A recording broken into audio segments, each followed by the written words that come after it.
Nice to see you. Nice to see you. So when we saw each other last, if I'm recalling correctly,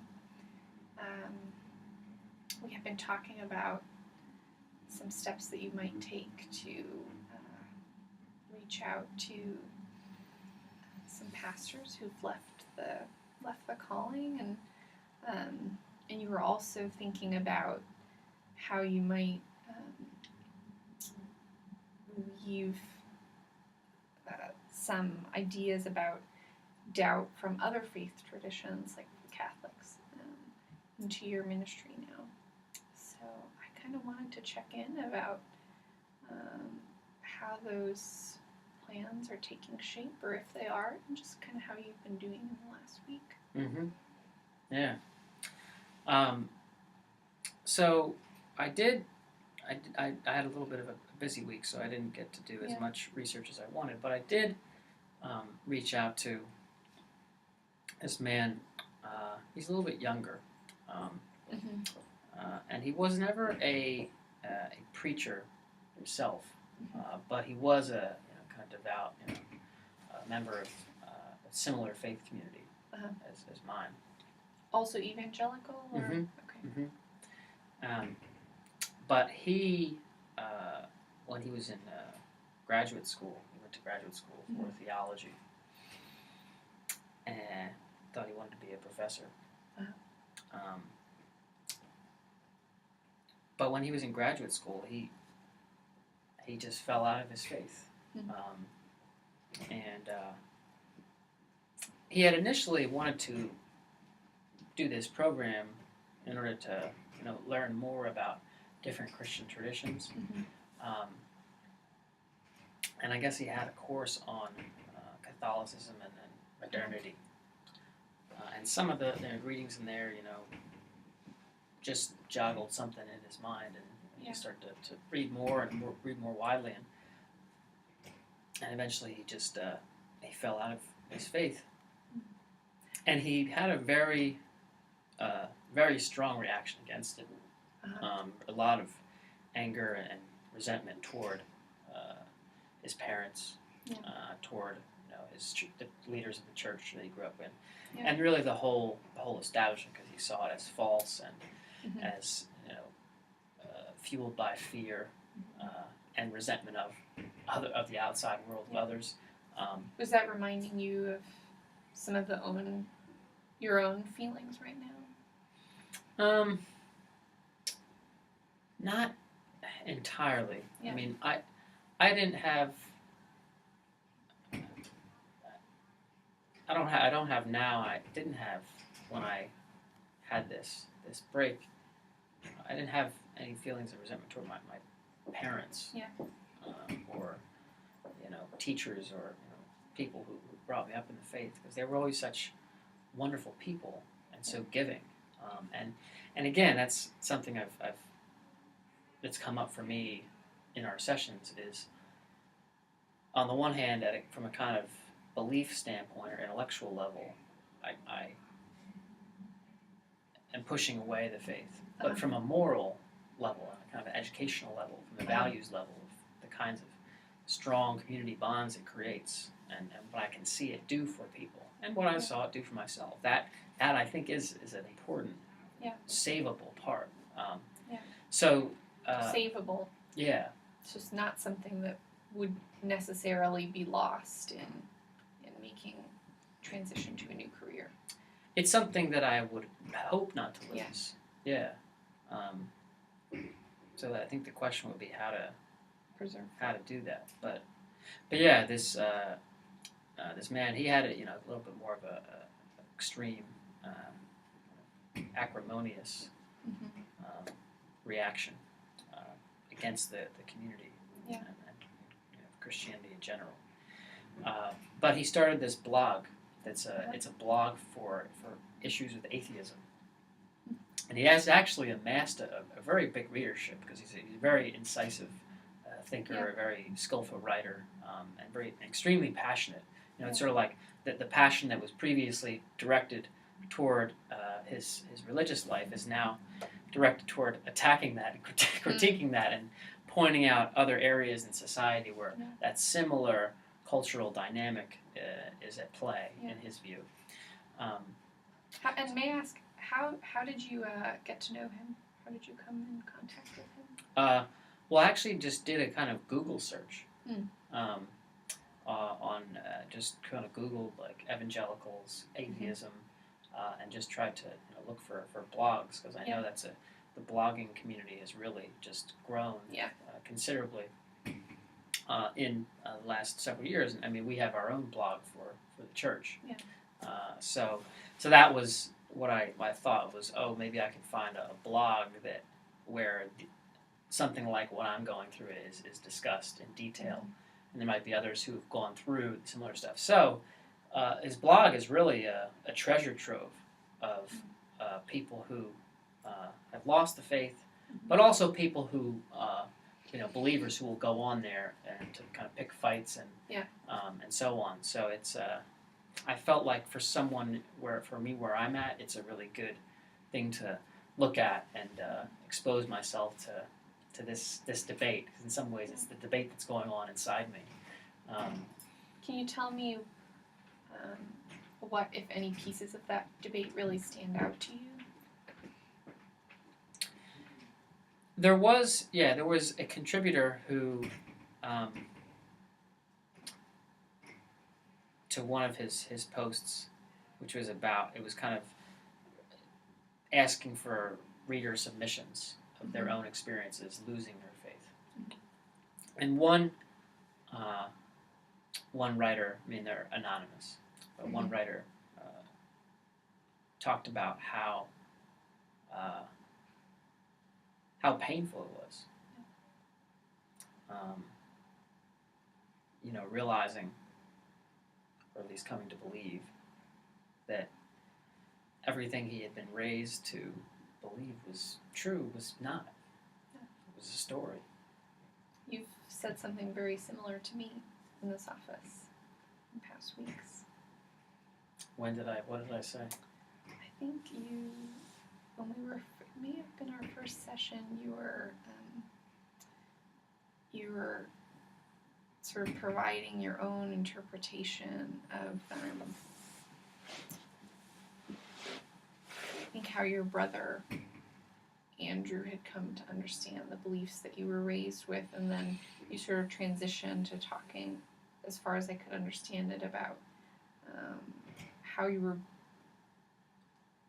viewing those beliefs now, and I think you called it a comforting but untrue story that we use to help ourselves live. Anyway, that struck me as connected to what you were just describing, but I'm interested to hear how you were reading that story and what meaning it had for you. Yeah. Yeah, I mean, it was very like a confessional, almost,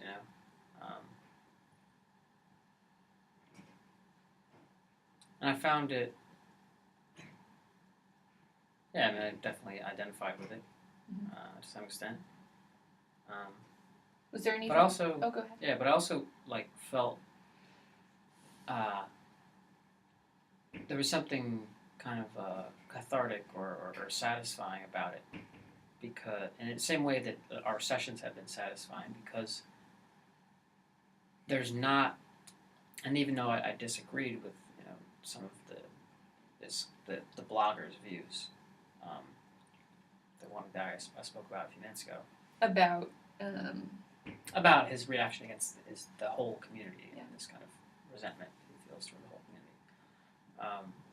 community. It's like I feel like there's not that space. As much as I've benefited from my community, and as much as I think there's valuable stuff there, there's not that space for confession, if you like. I mean, literally, in our faith, we don't have confession. That's one of the sacraments in Catholicism. Yeah. But to share those very personal feelings of doubt, and loss and You used the word devastation last week, which really struck me. Is that a feeling that you wish you had some space to reflect on? what was the context? When did I say that? You, we have been talking about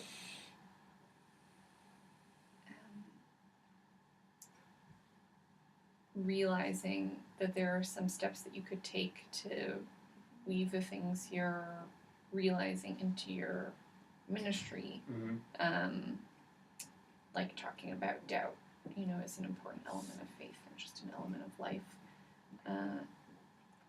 And you said to me that having had that conversation felt like a little bit of a breakthrough in our work, and was helping you feel less devastated about moving forward because there was something that you could see doing next. Some action you could take. Yeah. So it wasn't, you didn't fully name, I don't know, a mood, but I guess I'm reading that into what you said, that you might have been, I wonder if you've maybe been feeling, some real loss and pain, having come to the realizations about your faith that you have. Yeah. Yeah, I mean, it can be difficult to separate, the theology from the community, or the set of ideas about God from the supportive matrix, the way that you're actually living. Bubble, yeah. as I've referred to it pejoratively before, because I mean, one of the kind of convictions of a lot of Christians is that one reason that there's this kind of hostility to the outside world, secular world of secular culture and that atheistic perspective, is that without God, without God's grace, without God's saving power, life is meaningless. Right? We're all just going to die, and that's it. There's no purpose. It's one reason that so many people in that community and culture fight, evolutionary theory, because it's threatening to their worldview and their sense of meaning and so on. And to some extent, I feel like they have a point. And by extension, are you left now with a lot to construct yourself? Yeah. And that's frightening. Yeah. There's a dim part of me that can see that as exciting. I mean, like this experience of, researching on this blog, and hearing the testimonies of these different people. That's, and of course, my brother, and seeing him living appears to be a very fulfilling life outside of that world. Yeah. I can dimly sense the possibility of another future. It's extremely difficult to picture that right now. But right now, it feels more of a sense of I'm less going towards something new and less and more coming from something that was safe. Yeah. And complete, at least felt complete. So that's, I think that's part of the problem. It's both theologically, but also in terms of my overall order of my life. Some sense that it'll never be completely the same. Because the belief system is very tied in with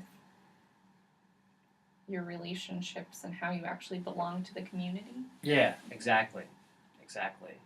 So that's a lot, because they're so entangled. It's sort of, if one goes, then the other Where goes. do the others stand? Not that they go in the sense of completely collapse, but it's major change. Yeah, I wonder if you notice yourself at all thinking about what Andrew had to go through as a young man, it sounded like he was almost cast out of the family and never fully reintegrated. Has that been on your mind at all? How disclosing your thoughts now might put you in a position somewhat like his? Or do you see other potentials? Yeah, that's a good question. I guess that's a part of my wariness about raising this issue with anyone in the community. Mm-hmm. But I think that's more of a general thing that anyone who doesn't toe the line, isn't on board with the program, is just ostensibly pushed away. Mm-hmm. So less because of him. But then there's also the thing that I've had to start to realize is the way in which I, participate in that system. Yeah. And I was somewhat culpable for pushing him away. Yeah. Even though it was mainly my parents and older brothers. So some of the feelings that you're grappling with are not only related to anticipating some changes in the way that you might be relating to your community and actually, processing things intellectually, but also stemming from kind of reevaluating your own actions in the past and how you related to your family members, maybe even to your congregation. Yeah. I mean, it's ambivalence. Yeah. Okay. There was some. Yeah. I'm gonna pause us. Okay. Yeah.